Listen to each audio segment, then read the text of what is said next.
Le 24 décembre 2005, à 23h47, Père Michel Savard disparaît littéralement sous les yeux de 300 fidèles, réunis dans la cathédrale Notre-Dame de Chartres pour la messe de minuit. Un instant il était là, célébrant l'office de Noël devant l'autel principal. L'instant suivant, il avait disparu sans laisser de traces. 18 ans plus tard, lors de travaux de restauration, des artisans découvrent des documents cachés derrière un vitrail médiéval endommagé.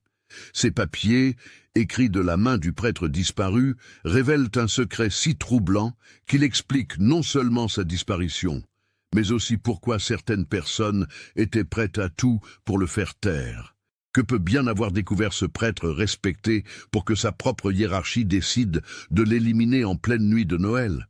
Avant de continuer avec cette histoire perturbante, si vous appréciez les cas mystérieux réels comme celui-ci, abonnez-vous à la chaîne et activez les notifications pour ne manquer aucune nouvelle enquête. Maintenant, découvrons comment tout a commencé. Chartres, cette ville de 40 000 habitants située dans le département d'Eure-et-Loir, à 90 km au sud-ouest de Paris, était en 2005 un centre de pèlerinage prospère. La cathédrale Notre-Dame, classée au patrimoine mondial de l'UNESCO depuis 1979, attirait plus de 1,5 million de visiteurs par an. Ces vitraux du XIIe et XIIIe siècle, considérés comme les plus beaux d'Europe, généraient des revenus considérables pour la commune et la diocèse d'Eure-et-Loir. L'économie locale dépendait largement du tourisme religieux. Les boutiques de souvenirs, les hôtels-restaurants et les services touristiques employait près de 30% de la population active. La cathédrale n'était pas seulement un monument historique, c'était le poumon économique de la ville. Michel Savard, 45 ans en 2005, était arrivé à Chartres en 1998, après 12 années passées dans diverses paroisses rurales d'Eure-et-Loir. Originaire de Dreux, il avait été ordonné prêtre en 1986, à l'âge de 26 ans, relativement jeune pour l'époque. Sa vocation était née d'une expérience personnelle profonde, la mort de son frère aîné dans un accident de voiture quand Michel avait 18 ans. Père Michel était connu pour sa simplicité et son dévouement. Il habitait un modeste appartement dans le presbytère adjacent à la cathédrale, refusant systématiquement les invitations dans les restaurants huppés de la ville. Il préférait prendre ses repas avec les bénévoles de la paroisse ou les familles modestes du quartier Saint-Pierre. Sa routine était immuable. Chaque matin à 6h30, il célébrait la messe dans la chapelle latérale pour une dizaine de fidèles assidus. À 8h, il prenait son petit déjeuner au café du Parvis avec Madame Sylvie Fontaine, la secrétaire de la paroisse depuis 20 ans.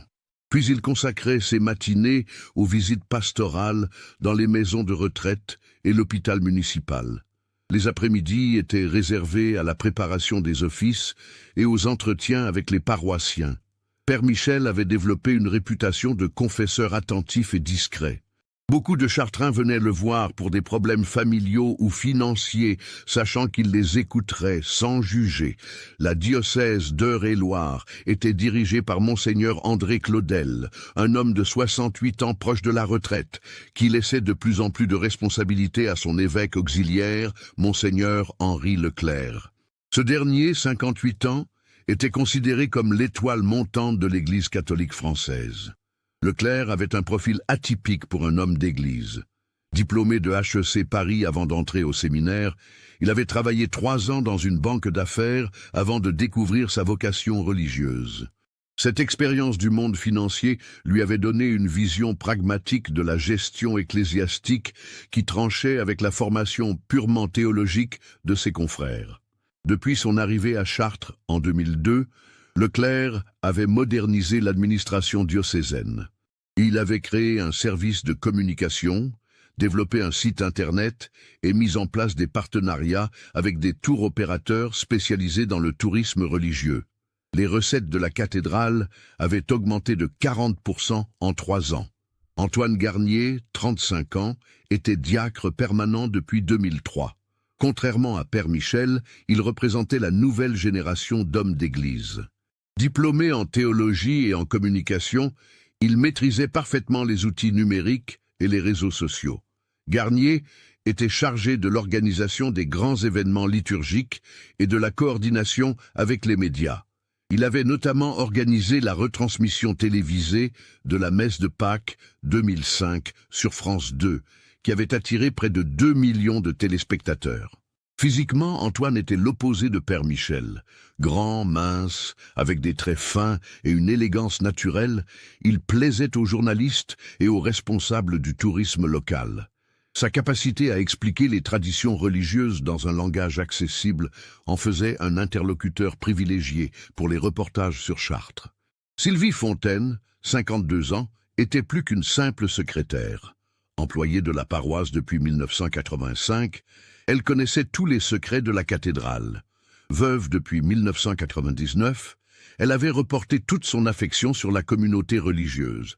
Son bureau, situé dans une ancienne sacristie, était le véritable centre névralgique de la cathédrale. Tous les courriers, toutes les factures, tous les dons passaient par ses mains. Elle gérait l'agenda des prêtres, organisait les célébrations et tenait la comptabilité des offrandes. Sylvie avait développé une relation maternelle avec Père Michel. Elle s'inquiétait de son état de santé, lui préparait des tisanes quand il était fatigué et n'hésitait pas à le gronder quand il s'alimentait mal. Cette proximité lui avait permis de remarquer des changements subtils dans le comportement du prêtre au cours des dernières semaines de 2005. Décembre 2005 avait été marqué par une agitation inhabituelle à la cathédrale. Les préparatifs de Noël mobilisaient toute l'équipe, mais une tension latente régnait dans l'air. Père Michel semblait préoccupé, plus distant que d'habitude. Il avait annulé plusieurs rendez-vous et passait de longs moments enfermé dans son bureau. Sylvie avait remarqué qu'il consultait fréquemment des documents qu'il rangeait précipitamment dès qu'elle entrait dans la pièce. Elle avait aussi noté qu'il avait eu plusieurs entretiens privés avec Monseigneur Leclerc, ce qui était inhabituel, car leur relation était généralement cordiale mais distante. Le 20 décembre, elle avait surpris une conversation téléphonique de Père Michel. Il parlait à voix basse, mais elle avait distinctement entendu les mots « pas acceptable » et « je dois réfléchir à ce que je vais faire ».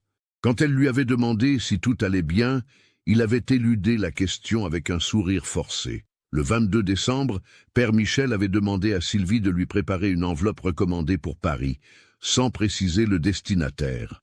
Le lendemain, elle l'avait vu photocopier des documents dans son bureau, ce qui était inhabituel, car il lui confiait généralement ce type de tâche. Le 24 décembre 2005 était un samedi. Père Michel avait célébré la messe matinale avec son habituelle piété, mais Sylvie avait remarqué qu'il semblait nerveux. Il avait renversé le calice pendant la consécration, incident rarissime pour un prêtre d'expérience. Vers d'ici, Monseigneur Leclerc était venu lui rendre visite. L'entretien, qui avait duré près d'1 heure, s'était déroulé dans le bureau de Père Michel, porte fermée. Sylvie avait entendu des éclats de voix, ce qui était totalement inhabituel. Après le départ de Leclerc, Père Michel était resté prostré dans son fauteuil. Quand Sylvie lui avait apporté son thé habituel, elle avait remarqué qu'il avait les mains tremblantes. Il lui avait dit avec un sourire triste: « Sylvie, si quelque chose m'arrivait, souvenez-vous que j'ai toujours voulu bien faire. » Cette phrase avait marqué la secrétaire, mais elle n'avait pas osé l'interroger davantage. Père Michel avait passé l'après-midi en méditation dans la chapelle, préparant spirituellement la messe de minuit. À 19 ans, Père Michel avait rejoint l'équipe de bénévoles pour les derniers préparatifs. La cathédrale était décorée selon la tradition.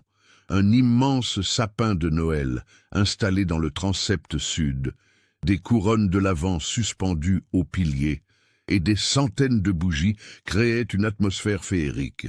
Frère Antoine Garnier coordonnait l'installation du matériel de sonorisation.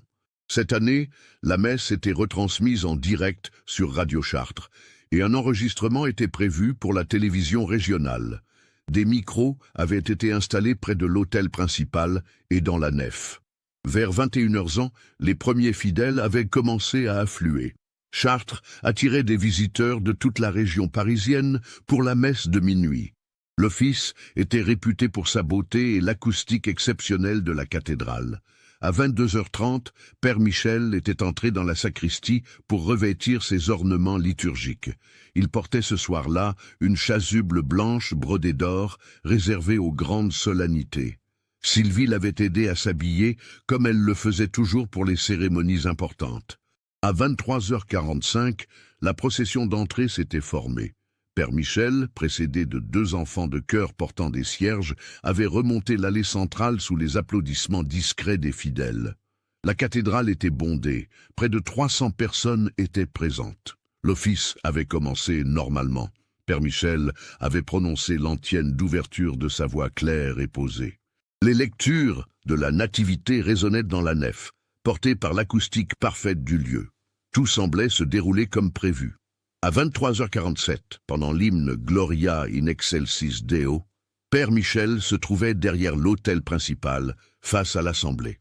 Il dirigeait le chant liturgique, les bras levés selon la tradition. Plusieurs témoins se souviennent parfaitement de ce moment car c'était l'un des moments les plus solennels de la messe. C'est alors que l'impensable s'est produit.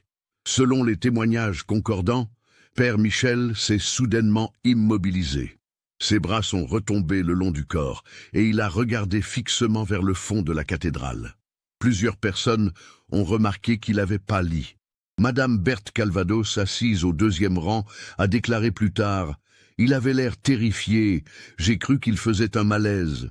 Monsieur Jean-Pierre Leblanc, placé dans le transept nord, a témoigné « J'ai vu ses lèvres bouger comme s'il parlait à quelqu'un, mais il n'y avait personne près de lui ». Pendant quelques secondes, qui ont semblé interminables aux fidèles, Père Michel est resté immobile. Puis, d'un mouvement brusque, il s'est dirigé vers la sacristie située derrière le chœur. Il marchait rapidement sans regarder l'assemblée. Frère Antoine Garnier, qui officiait comme diacre, a tenté de le rattraper. Il a déclaré plus tard « J'ai pensé qu'il se sentait mal. J'ai voulu l'aider. » Mais il a levé la main pour me faire signe de ne pas le suivre.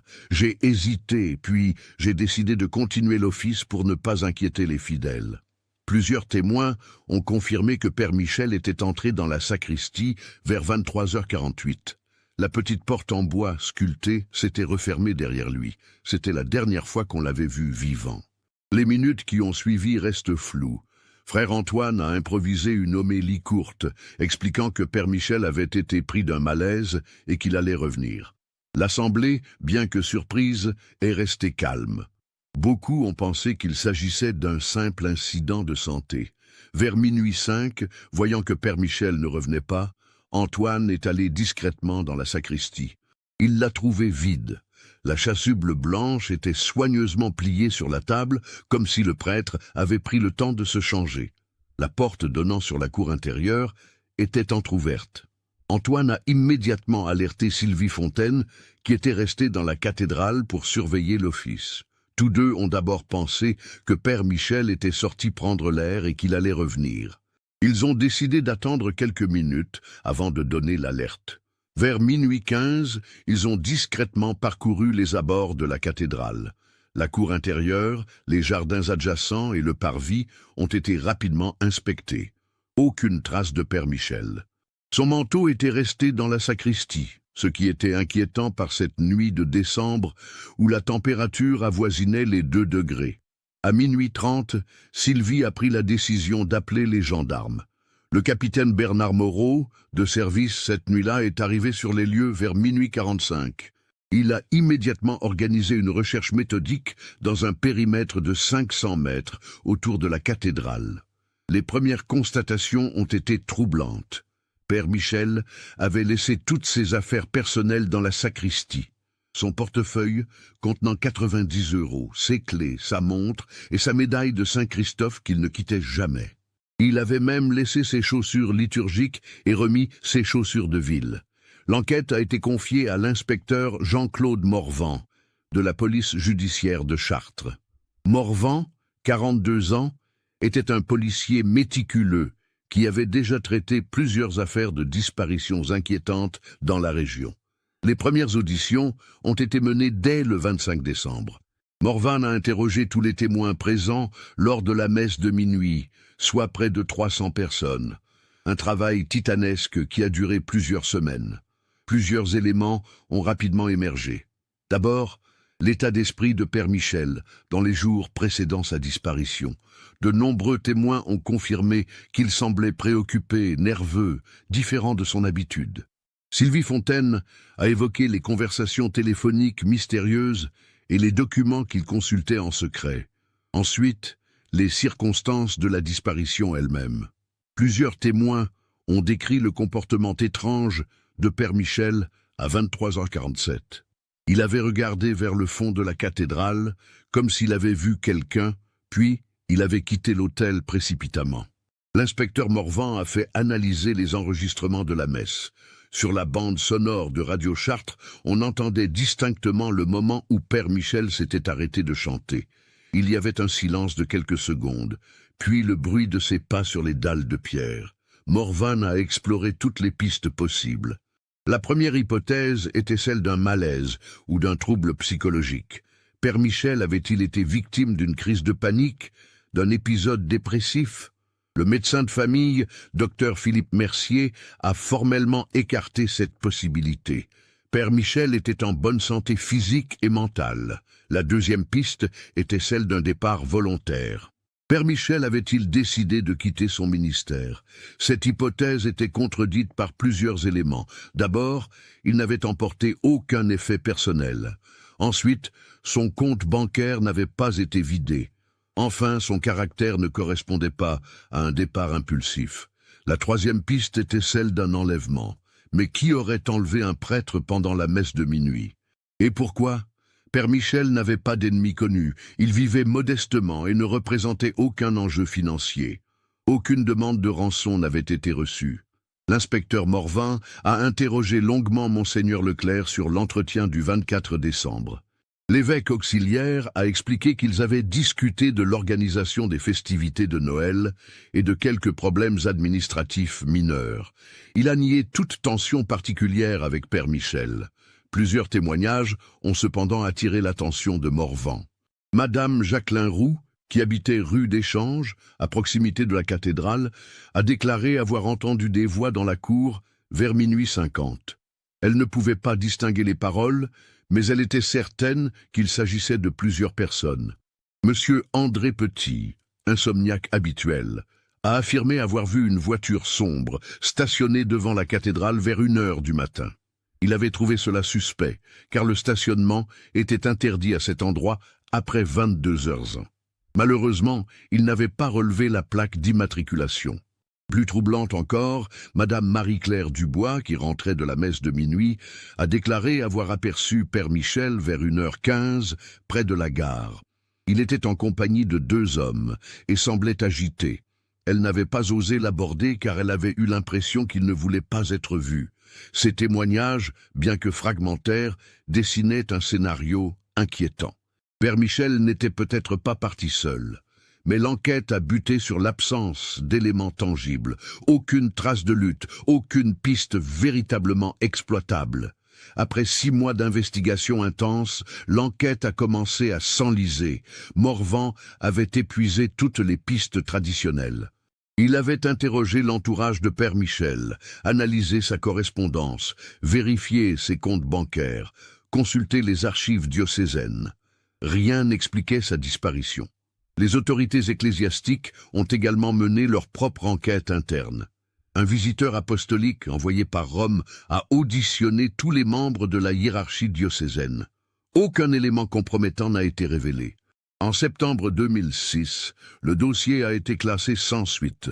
Officiellement, Père Michel Savard était porté disparu dans des circonstances inexpliquées. La cathédrale avait repris son rythme normal avec un nouveau prêtre affecté à la paroisse. La disparition de Père Michel a profondément marqué la communauté religieuse de Chartres. Pour la première fois de l'histoire moderne, un prêtre avait disparu en plein office devant des centaines de témoins. Cet événement inouï a suscité de nombreuses interrogations et théories. Monseigneur Leclerc a géré la crise avec habileté. Il a organisé une série de messes en mémoire du prêtre disparu et a veillé à ce que la liturgie continue normalement. Il a aussi coordonné avec les médias pour éviter une médiatisation excessive qui aurait nui à l'image de la cathédrale. Un nouveau prêtre, Père François Lemoine, a été affecté à la paroisse en février 2006. Homme discret et compétent, il a réussi à restaurer la confiance des fidèles. Cependant, il a fallu plusieurs années pour que la communauté retrouve sa sérénité. Sylvie Fontaine a été la plus affectée par la disparition. Elle a développé une culpabilité persistante, se reprochant de ne pas avoir suffisamment insisté quand elle avait remarqué les changements de comportement de Père Michel. Elle a suivi une thérapie pour surmonter ce traumatisme. Frère Antoine Garnier a progressivement assumé plus de responsabilités dans la paroisse. Sa gestion de la crise du 24 décembre 2005 lui avait valu la reconnaissance de sa hiérarchie. Il était devenu l'adjoint officieux de Père Lemoine. Cependant, ceux qui le connaissaient bien avaient remarqué des changements subtils dans son comportement. Il était devenu plus nerveux, plus introverti. Il avait également développé une aversion pour les grandes cérémonies, préférant les offices plus intimes. En 2008, Antoine a demandé à être ordonné prêtre. Sa demande a été acceptée et il a été ordonné en juin 2009. Il a alors été affecté à une paroisse rurale du nord du département, loin de l'agitation de Chartres. Paradoxalement, la disparition de Père Michel a eu un impact positif sur la fréquentation touristique de la cathédrale. L'histoire du prêtre disparu était devenue une attraction supplémentaire pour les visiteurs. Des guides touristiques évoquaient le mystère lors des visites, et plusieurs articles de presse avaient relancé l'intérêt pour Chartres. Monseigneur Leclerc a su capitaliser sur cette notoriété. Il a développé de nouveaux circuits touristiques et a créé un parcours du mystère qui incluait la sacristie où Père Michel avait été vu pour la dernière fois. Les recettes de la cathédrale ont continué à progresser. En 2010, la cathédrale a accueilli un record de 1,8 million de visiteurs. Leclerc a été promu évêque titulaire en 2011, remplaçant Monseigneur Claudel parti à la retraite. Sa gestion moderne et efficace était reconnue par toute la hiérarchie catholique française. Malgré l'absence de nouvelles pistes, plusieurs théories ont continué à circuler dans la population locale. Certains évoquaient un enlèvement crapuleux qui aurait mal tourné. D'autres imaginaient que Père Michel avait découvert un secret compromettant et qu'il avait été réduit au silence. Une théorie plus romantique voulait qu'il ait retrouvé un amour de jeunesse et qu'il ait quitté les ordres pour refaire sa vie. Cette version était populaire parmi les paroissiens qui préféraient imaginer Père Michel heureux quelque part plutôt que victime d'un crime. La théorie la plus sombre, défendue par quelques esprits chagrins, évoquait un conflit interne à l'Église. Père Michel aurait découvert des malversations financières ou des abus sexuels au sein de la hiérarchie et aurait été éliminé pour protéger l'institution. La famille de Père Michel n'a jamais cessé de chercher des réponses. Ses parents, agriculteurs retraités de la région de Dreux, ont multiplié les démarches auprès des autorités. Ils ont engagé un détective privé en 2007, sans succès. Sa sœur cadette, Martine, professeure de français au lycée de Chartres, a créé une association pour les familles de disparus. Elle organisait chaque année, le 24 décembre, une veillée de prière dans la cathédrale. Ces commémorations rassemblaient une 50aine de personnes fidèles à la mémoire du prêtre. Les parents de Michel sont décédés en 2015 et 2017, emportant avec eux l'espoir de retrouver leur fils. Martine a continué seule son combat, mais l'énergie n'était plus la même. Elle a fini par accepter l'idée que la vérité ne serait peut-être jamais connue. Au fil des années, la disparition de Père Michel est devenue une légende locale. Les nouvelles générations de Chartrains connaissaient l'histoire, mais elle faisait désormais partie du folklore de la ville. Les guides touristiques la racontaient avec plus de fantaisie que de précision. Seuls quelques proches gardaient une mémoire précise des événements. Sylvie Fontaine, qui avait pris sa retraite en 2018, continuait à s'interroger sur les derniers jours de Père Michel. Elle était convaincue qu'il avait découvert quelque chose d'important, mais elle n'avait jamais pu identifier quoi. En septembre 2023, La cathédrale Notre-Dame de Chartres a entrepris un vaste programme de restauration des verrières. Ce projet, financé par l'État et l'Union européenne, visait à préserver les vitraux médiévaux qui montraient des signes de dégradation préoccupants. L'entreprise Vitrail Patrimoine, spécialisée dans la restauration d'art sacré, a été chargée des travaux. Une équipe de 12 artisans dirigée par le maître verrier Jean-Louis Dufour a commencé par un diagnostic complet de l'état des verrières. Les travaux ont nécessité la mise en place d'échafaudages imposants dans toute la cathédrale. Pour la première fois depuis des décennies, les artisans ont eu accès aux parties hautes des murs, normalement inaccessibles. C'était l'occasion d'une inspection minutieuse de toute la structure. Le 15 novembre 2023, vers 14h30, Laurent Bouchard et Michel Petit, deux verriers expérimentés, travaillaient sur le vitrail de la Passion du Christ, situé dans le déambulatoire sud. Cette verrière du XIIIe siècle présentait plusieurs panneaux endommagés qui nécessitaient une restauration délicate. En déposant un panneau représentant la crucifixion, Laurent a remarqué quelque chose d'inhabituel. La maçonnerie située derrière le vitrail présentait une cavité artificielle, soigneusement masquée par du mortier de couleur assortie. Cette cachette, invisible depuis l'intérieur de la cathédrale, n'était visible que depuis l'extérieur, avec l'échafaudage. Au début, j'ai pensé que c'était juste un défaut de construction, expliquera plus tard Laurent Bouchard. Mais en grattant le mortier, j'ai senti qu'il y avait un vide derrière. C'était trop régulier pour être naturel. Intrigués, les deux artisans ont soigneusement dégagé le mortier avec leurs outils de précision. La cavité mesurait environ 30 cm de large sur 20 de haut. À l'intérieur, enveloppé dans plusieurs couches de plastique étanche, se trouvait un paquet soigneusement ficelé. Jean-Louis Dufour, le chef d'équipe, a immédiatement suspendu les travaux et contacté les autorités. À 16h, l'inspecteur Caroline Lemaire, nouvellement affectée au commissariat de Chartres, arrivait sur les lieux, accompagnée du procureur adjoint, maître Pierre Valentin. L'examen du paquet a été effectué dans le bureau du procureur, en présence de Monseigneur Leclerc et de Sylvie Fontaine, convoqués comme témoins. L'emballage, constitué de sacs plastiques de congélation superposés, avait parfaitement protégé le contenu de l'humidité. À l'intérieur, les enquêteurs ont découvert un dossier de 52 pages, entièrement rédigé de la main de Père Michel Savard. L'écriture était reconnaissable. Sylvie l'a immédiatement identifié. Le dossier était daté du 23 décembre 2005, soit la veille de la disparition. Le document était accompagné de photocopies de factures, de relevés bancaires et de correspondances diverses. Tout était soigneusement classé et annoté de la main du prêtre. Visiblement, Père Michel avait constitué ce dossier méthodiquement sur plusieurs semaines. La première page portait un titre écrit en lettres majuscules « Les faux miracles de Chartres, dossier confidentiel ». En dessous, Père Michel avait écrit « Si ce document est découvert, c'est que quelque chose m'est arrivé. Je prie pour que la vérité éclate enfin. » Les premières pages du dossier décrivaient un système sophistiqué de falsification de miracles organisé au sein même de la cathédrale. Selon les notes de Père Michel, certains membres de la hiérarchie diocésaine orchestraient des guérisons miraculeuses pour attirer plus de pèlerins et augmenter les dons.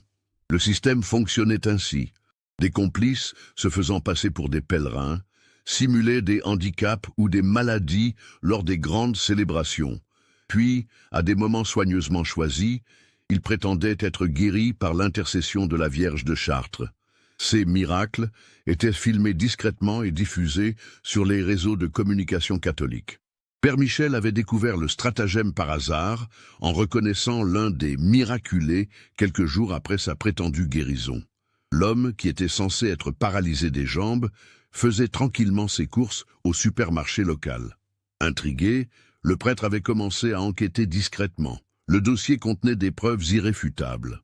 Père Michel avait photographié plusieurs miraculés menant une vie normale après leur prétendue guérison.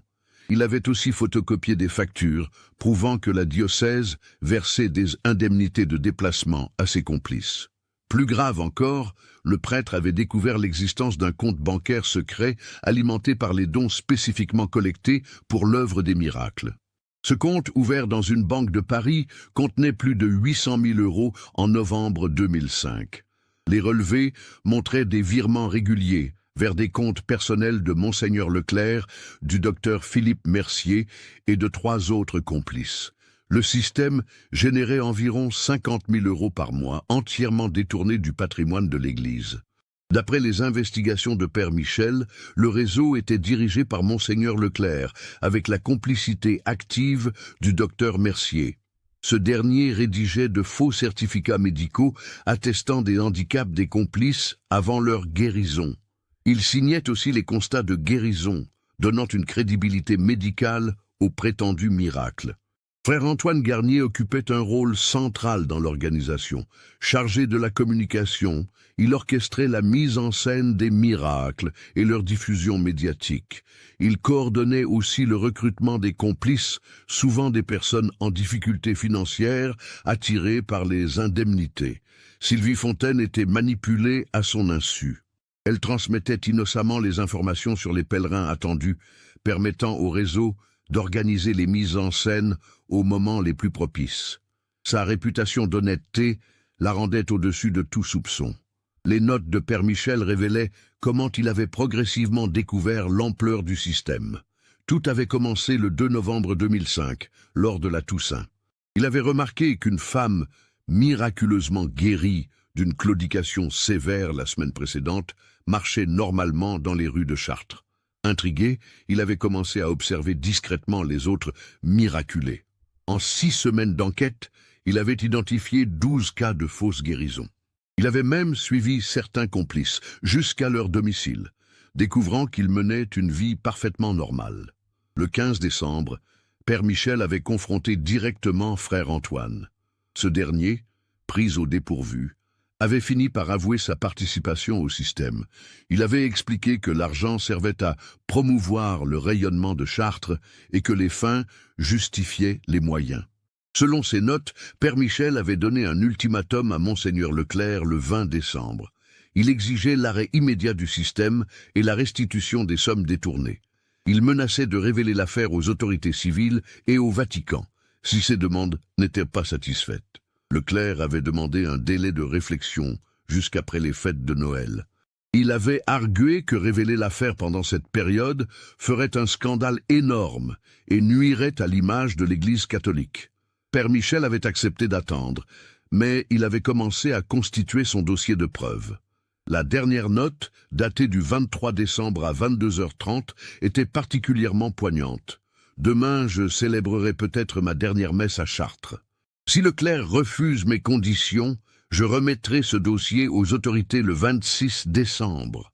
Je prie pour que Dieu me donne le courage de faire ce qui est juste, même si cela doit détruire ma carrière ecclésiastique. » La découverte du dossier de Père Michel a provoqué un séisme dans les institutions locales. Le procureur Valentin a immédiatement ouvert une enquête préliminaire pour escroquerie en bande organisée et détournement de fonds. L'affaire, vieille de 18 ans, n'était pas prescrite car elle concernait des crimes contre l'État et l'Église. L'inspecteur, Caroline Lemaire, a été chargée de rouvrir le dossier de la disparition de Père Michel.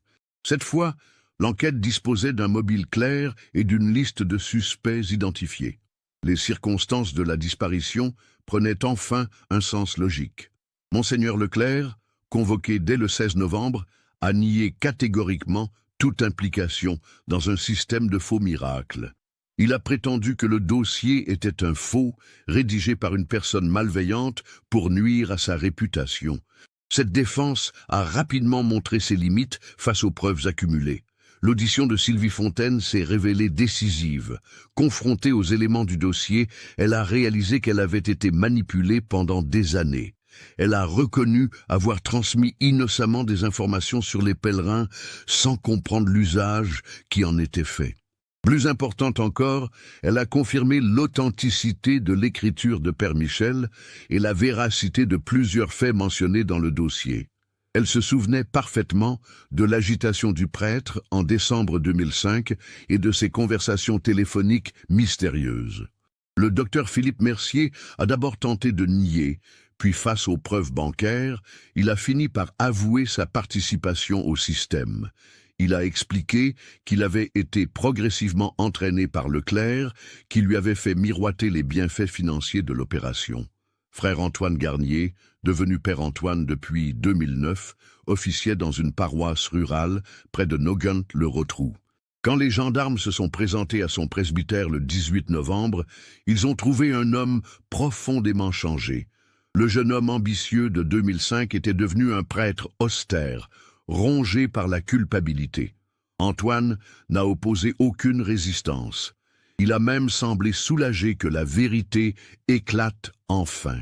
Lors de sa garde à vue, il a fourni aux enquêteurs des détails précis sur le fonctionnement du réseau et sur les derniers jours de Père Michel. Son témoignage a permis de reconstituer les événements du 24 décembre 2005 avec une précision saisissante. Pour la première fois, les enquêteurs comprenaient ce qui s'était réellement passé cette nuit-là dans la cathédrale. Selon Antoine, l'entretien entre Père Michel et Monseigneur Leclerc, le 24 décembre, avait très mal tourné. Leclerc avait catégoriquement refusé d'arrêter le système, arguant qu'il rapportait trop d'argent pour être abandonné. Il avait même menacé Père Michel de le faire muter dans une paroisse isolée s'il révélait l'affaire. Père Michel avait alors annoncé qu'il remettrait son dossier aux autorités dès le 26 décembre. Cette menace avait poussé Leclerc à prendre une décision drastique.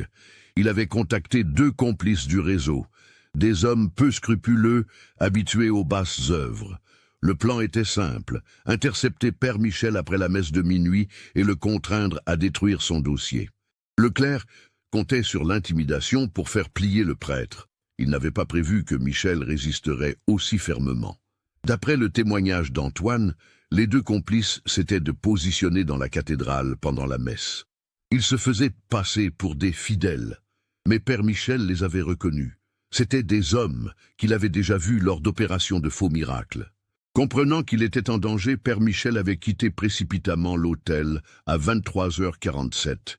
Il espérait échapper à ses poursuivants en passant par la sacristie et en sortant par la cour intérieure.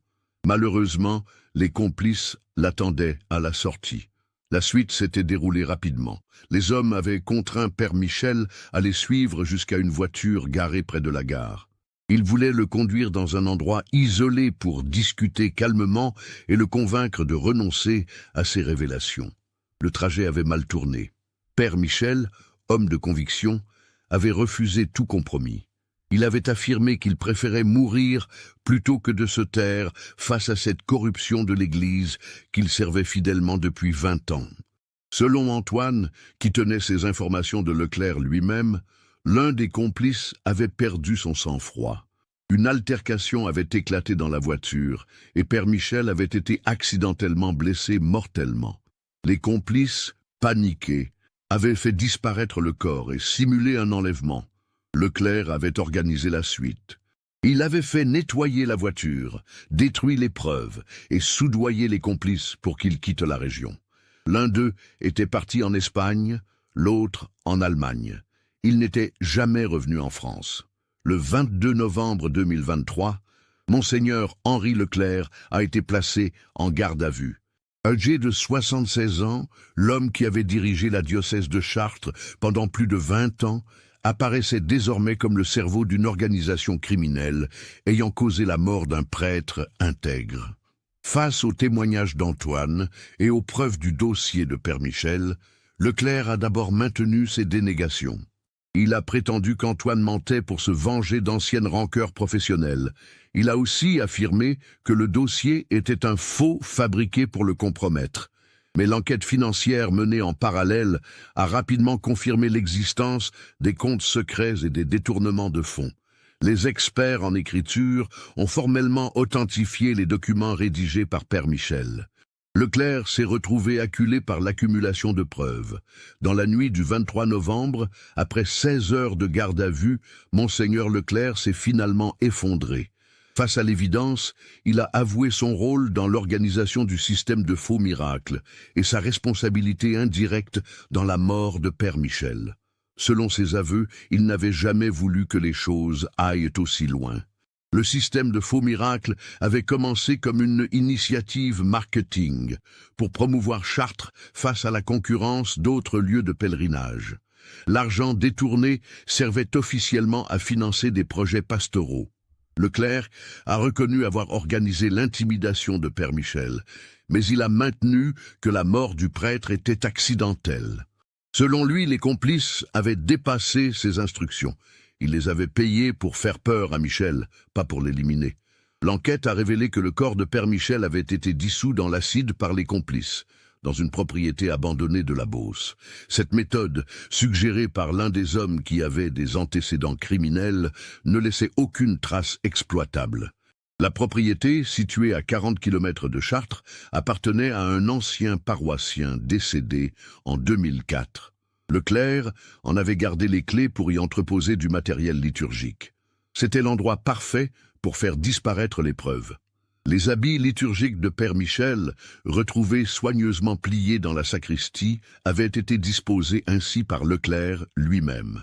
Il voulait faire croire à un départ volontaire ou à un enlèvement sans violence. Cette mise en scène avait effectivement trompé les premiers enquêteurs. L'arrestation de Leclerc a provoqué l'effondrement de tout le système. Les enquêtes bancaires ont révélé que plus de 2,3 millions d'euros avaient été détournés entre 2002 et 2005. Cet argent avait servi à financer le train de vie luxueux de Leclerc et de ses complices. Le faux évêque possédait un appartement cossu à Paris, une maison secondaire en Dordogne et plusieurs comptes dans des banques suisses. Il menait une double vie, prêchant la pauvreté évangélique le dimanche et profitant de l'argent des fidèles le reste de la semaine. L'enquête a aussi révélé que le système avait des ramifications dans d'autres diocèses. Leclerc avait exporté sa méthode à Lourdes et à Lisieux, créant un véritable réseau national de faux miracles. Plusieurs autres prélats ont été mis en examen dans les semaines suivantes. Le 15 décembre 2023, exactement 18 ans et 21 jours après la disparition de Père Michel Savard, le procureur de Chartres a organisé une conférence de presse pour révéler la vérité sur cette affaire qui avait marqué la ville. Les révélations ont provoqué un choc dans la communauté catholique locale et nationale. L'histoire du prêtre intègre éliminé pour avoir voulu dénoncer la corruption de sa hiérarchie a ému l'opinion publique. Père Michel était enfin reconnu comme une victime de son sens moral. Monseigneur Leclerc a été inculpé d'escroquerie en bande organisée, détournement de fonds publics et complicité d'homicide involontaire. Il risquait 15 ans de prison ferme. Frère Antoine, devenu partie civile après ses aveux, a été condamné à 3 ans de prison avec sursis pour complicité d'escroquerie. L'un des complices impliqués dans la mort de Père Michel a été retrouvé en Espagne et extradé vers la France. L'homme, Diego Fernandez, 58 ans, était devenu un petit délinquant alcoolique vivant dans la banlieue de Séville. Il a été condamné à 12 ans de prison pour homicide involontaire. Le second complice, Klaus Weber, n'a jamais été retrouvé. Les autorités allemandes ont confirmé qu'il était décédé en 2018 dans un accident de la route près de Munich. Il emportait avec lui les derniers secrets de cette sordide affaire. Le docteur Mercier a été radié de l'ordre des médecins et condamné à 5 ans de prison ferme pour faux en écriture et complicité d'escroquerie. Sa carrière et sa réputation étaient définitivement ruinées. L'affaire Savard a provoqué une crise majeure dans l'Église catholique française. Le Vatican a dépêché un légat apostolique pour enquêter sur les ramifications du système de faux miracles. Plusieurs évêques ont été contraints à la démission. Une commission d'enquête interne a été créée pour auditer toutes les guérisons miraculeuses survenues en France depuis 2000. Plus de 100 cas suspects ont été identifiés, remettant en question l'authenticité de nombreux pèlerinages lucratifs. L'Église a aussi dû rembourser plusieurs millions d'euros aux fidèles trompés. Un fonds d'indemnisation a été créé pour dédommager les personnes qui avaient fait des dons, en croyant financer de véritables œuvres pieuses. Une cérémonie solennelle a été organisée le 24 décembre 2023 dans la cathédrale de Chartres pour honorer la mémoire de Père Michel Savard.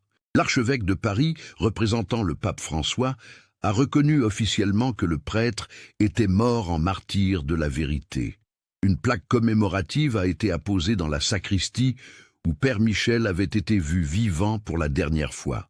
Elle porte l'inscription « À la mémoire du Père Michel Savard, 1960-2005, qui a donné sa vie pour défendre l'intégrité de l'Église catholique. » Sa sœur Martine, aujourd'hui âgée de 67 ans, a enfin pu faire son deuil. Elle a déclaré « Maintenant, je sais que mon frère est mort en héros. Il a refusé de se compromettre avec la corruption, même au prix de sa vie. C'est exactement l'homme que j'ai toujours connu. » L'affaire Savard a profondément marqué les esprits et modifié les pratiques de l'Église catholique française. Des procédures strictes ont été mises en place pour vérifier l'authenticité des miracles. Un contrôle financier renforcé a été instauré dans toutes les diocèses. La cathédrale de Chartres a retrouvé sa sérénité, mais avec une fréquentation différente. Les touristes viennent désormais autant pour l'histoire du prêtre martyr que pour les vitraux médiévaux. Un parcours mémoriel retrace la vie et le sacrifice de Père Michel. Sylvie Fontaine, malgré ses 70 ans, a repris du service comme bénévole pour accompagner les visiteurs.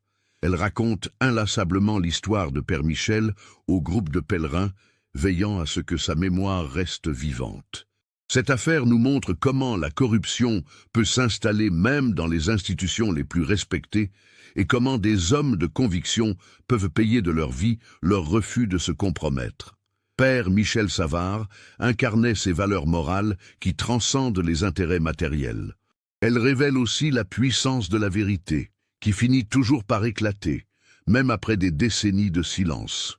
Le vitrail brisé qui a révélé le secret était-il un simple hasard ou faut-il y voir une justice immanente? Chacun jugera selon ses convictions. L'histoire de Père Michel rappelle que l'héroïsme ne se manifeste pas toujours sur les champs de bataille, mais parfois dans le simple refus de transiger avec sa conscience. Dans une époque où les compromissions semblent normales, son exemple garde toute sa force. Ce cas nous montre comment un homme seul peut ébranler tout un système de corruption par la seule force de sa conviction morale. Aviez-vous perçu les indices qui pointaient vers la hiérarchie ecclésiastique tout au long de cette enquête? Que pensez-vous du courage de Père Michel face à ceux qui voulaient le réduire au silence? Partagez vos réflexions dans les commentaires. Si cette histoire d'intégrité et de sacrifice vous a touché, n'oubliez pas de vous abonner à la chaîne et d'activer les notifications. Laissez votre like si ce récit vous a marqué et partagez-le avec ceux qui s'intéressent aux histoires vraies où la justice finit par triompher.